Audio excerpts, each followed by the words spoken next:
Students, today we have to perform an experiment on speed governor.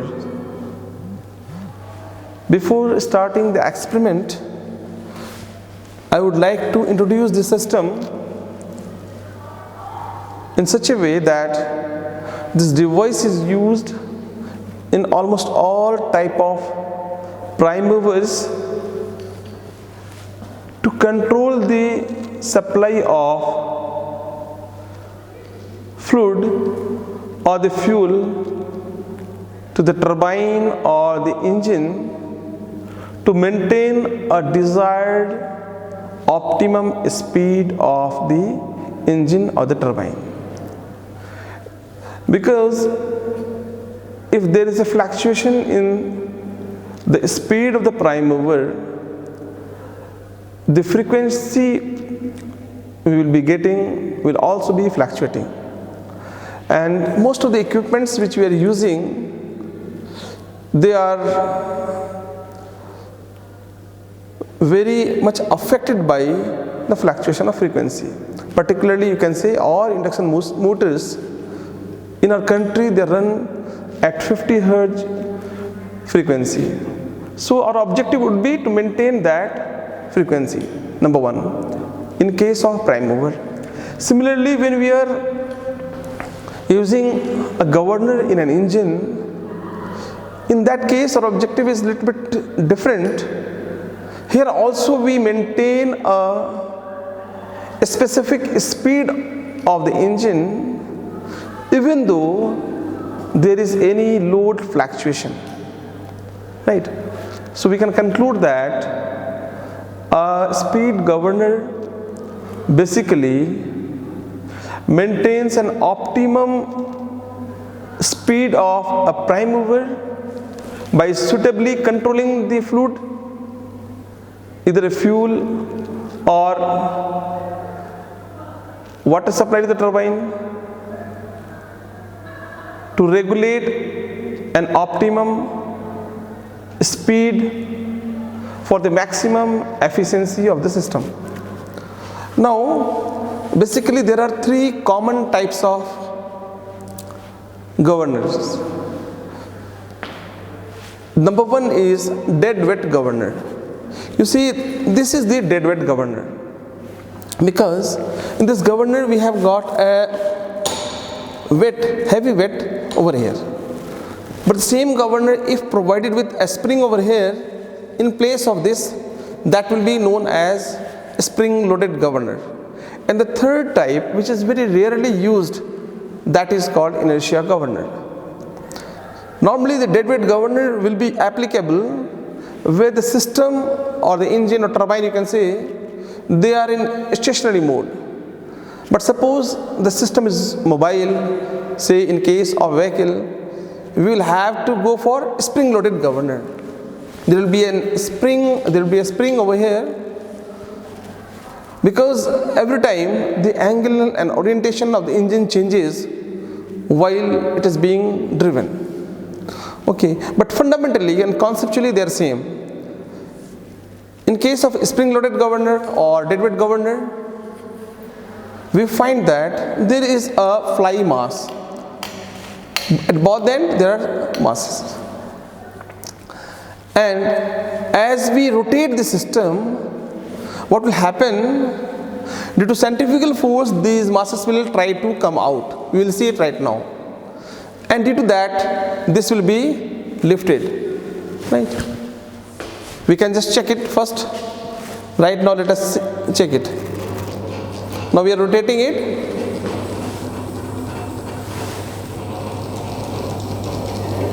Now we can see. This is just due to the centrifugal force produced by the rotating masses. Now there is a gap. Okay.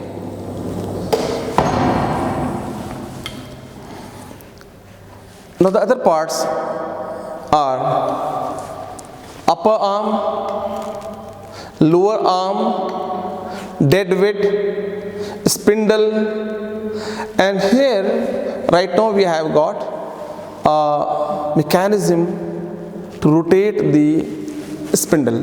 But in actual practice, this spindle will be attached to the prime mover's output shaft, either with the help of bevel gear arrangement or belt pulley arrangement. Because we are not attached with any prime mover, that's why we have put an electric motor inside this box, and just for reading purpose we have used it. Otherwise that motor is not required. It will be directly coupled to the engine or turbine, right? Now the experiment which we have to perform here is to see the performance of a governor and to draw some characteristic curve so that we can select a proper governor for our particular purpose. Okay. Now in this case, before we go for the experiment, we will have to take some measurements, right? With the help of a vernier caliper, we will measure the center distance of the upper arm. Both these are of equal length. Center distance of the lower arm here over, right? And with these distances, we will formulate an equation, right? With that equation, we can find out when the system is running, as we have seen right now, the radius of rotation of the governor increases. Let us repeat once again. You can see as we lift it, as the balls are rotating, the radius of rotation increases. Just for a moment, you see, if we have to measure the radius right now, we cannot do it because it is moving. For that, what we are doing, we are trying to formulate an equation which relates this gap with the radius of rotation, and putting the values of the various links. Okay, as I told you, we cannot directly measure the radius of rotation while it is working. Just to facilitate, we will have to develop a relation between this gap and the radius of rotation, and that relation will be used to calculate the radius of rotation by putting the values of the length of the links, which I will show you on the blackboard. Okay, we will always measure the gap not directly from here, but there is a very small scale placed over here. This gap is exactly equal to this scale measurement. Right now it is shown over here as 15 millimeter, so this will be 15 millimeter, and corresponding to this value we will calculate the radius of rotation, right? Now one question is that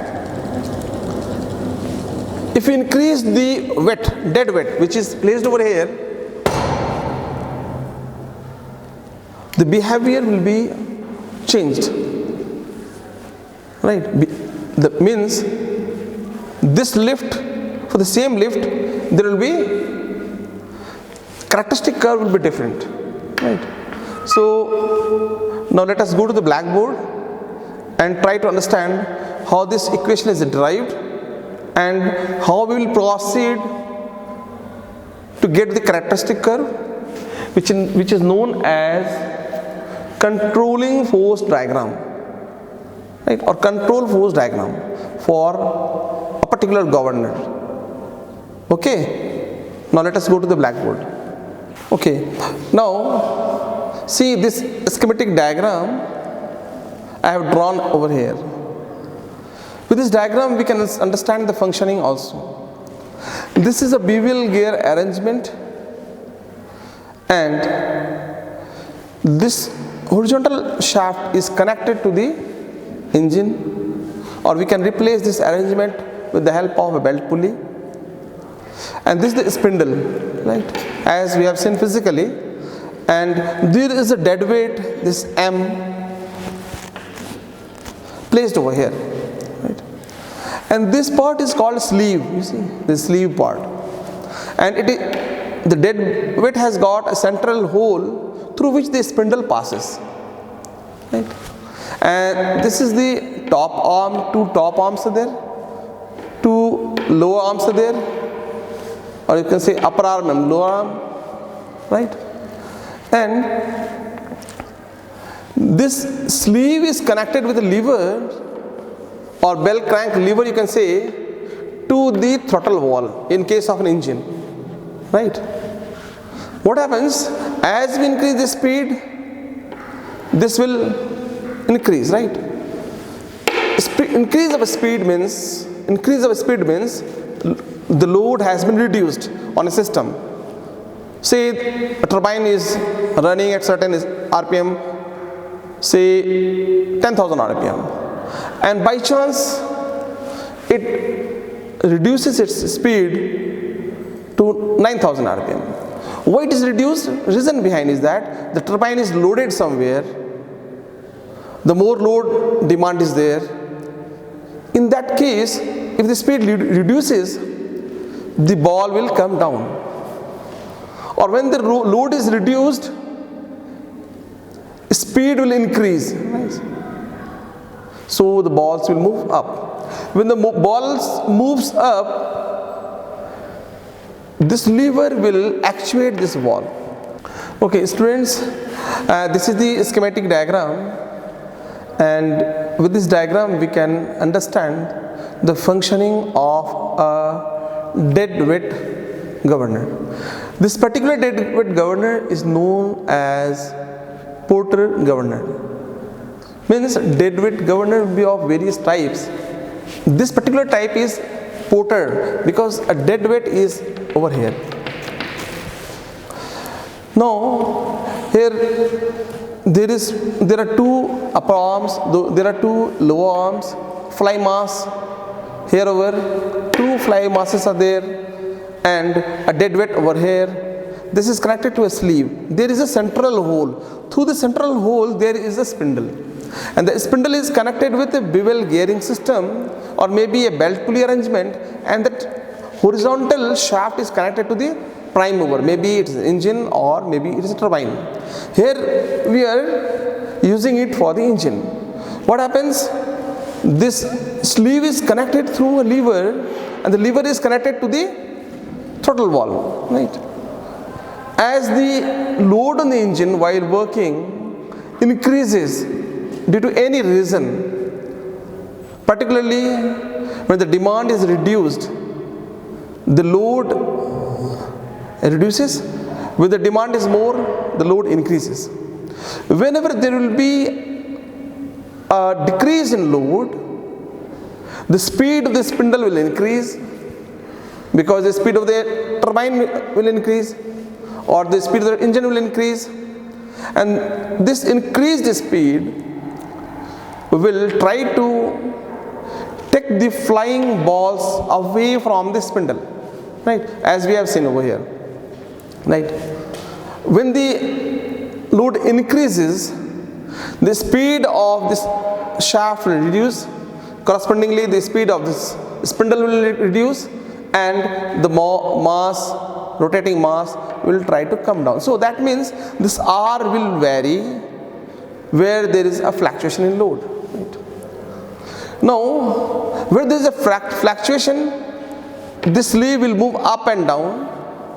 Say the load has been reduced, this sleeve will go up, and this lever will move upward, and what will happen? The throttle valve will tend to close, right? The throttle valve will tend to close, means lesser fuel will be supplied because the load is less. That's why the spindle was high, speed was high. When the load is increased, the ball will come down, the sleeve will come down, and this throttle valve will open and more fuel will be supplied. So this is the controlling mechanism, right? Now let us see this derivation. As I told you, this sleeve moves up through h distance, as we have seen physically in the governor while it was working. This mass will move up. So we have to find a relation for r, radius of rotation. This relation is very simple over here. You see how it is being done. You see the height from the top to the bottom, total height is h, capital H, right? And that is constant for given governor. As I start rotating the spindle, see the dead weight or sleeve lifts through h. Then the total height will be h minus h, capital H minus h. And because due to symmetry, this will be h minus h divided by 2, right? Here it is written over here.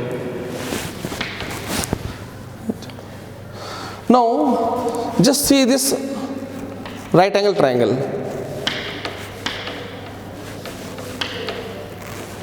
This part will be r minus a, and this part is l, length is l, and this height is h minus h by 2. So this is the right angle triangle, this is l, this is h minus h by 2, this is r minus a. So we can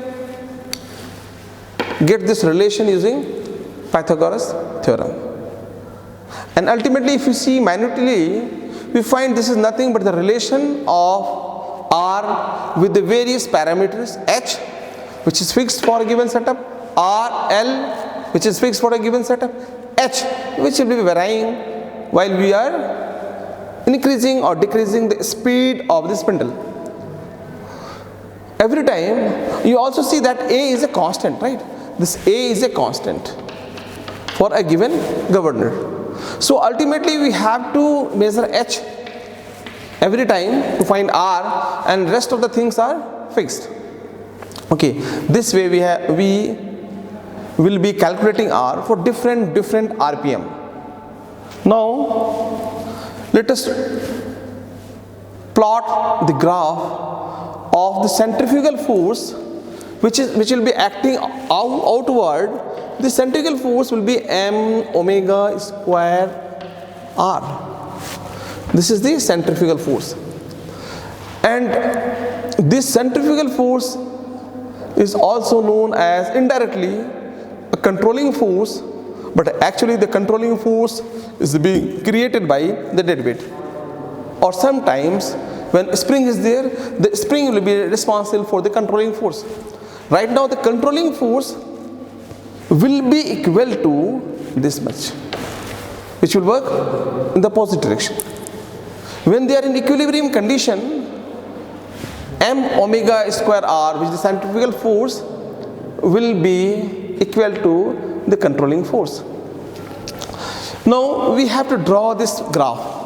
The plot is known as controlling force diagram, and this diagram is controlling force versus this radius of rotation of the governor. And to draw it, we have to measure r first, h first. After h, we will find r, and when omega is known, we will find the controlling force, and for every r there will be one controlling force. For every r there will be one controlling force. That means as we will go on increasing the speed, we will get different controlling force, and when we will draw this plot, this will be known as controlling force diagram for this particular governor. Now the significance of this diagram is very high. We see as we go for any point, this is angle theta, and tan theta will be equal to this height m omega square r divided by this r. So it comes as tan theta this way, right? And when we convert this omega in terms of n, ultimately the equation comes to this. We see over here that theta indirectly represents the equilibrium speed of the governor, right? Indirectly, because k is a constant that will depend upon n, m. These are the things upon which this k will depend. Sorry, this k will depend upon m and this values pi to 60, right?